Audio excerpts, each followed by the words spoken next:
Hi, Vicky. Vicky's with Seaglass Property Management, and thank you so much for the time. I'm going to ask you a few questions that our tenants usually have. What happens, Vicky, if I happen to break my lease? Well, the short answer is you really can't. Lease is a legal document between the tenant and the landlord.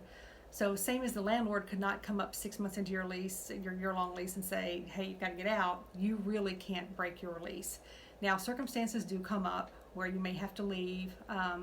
In that case, we try to negotiate something between the tenant and the landlord. Commonly what we find is that a landlord is willing to let you out of your lease if you pay 2 months of rent in advance. Say you're leaving on May 31st. If you also pay June and July rent, then they'll usually let you out without taking any legal action.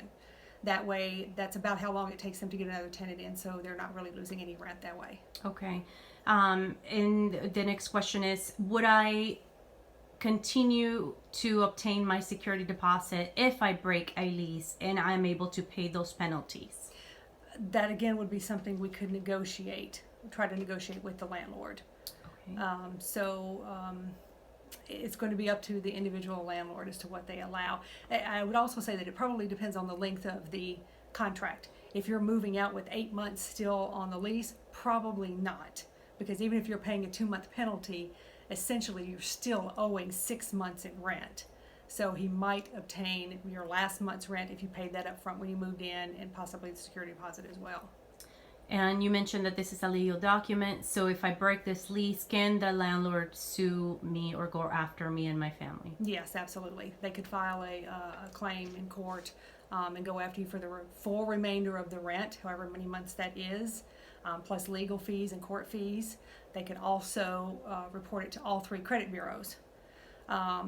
So it's always best to try to contact us as early as possible if you know you need to break a lease so that we can start working something out with the landlord.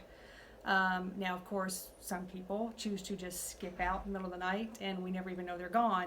That, of course, will absolutely result in a lawsuit, and all of that being shown on all 3 credit bureaus, so that when any future landlord runs your credit, it's going to show that you left owing rent, and that makes it extremely difficult to ever get another rental. Okay. Thank you, Vicky. Thank Look forward you. to next week. Thank Thanks. you.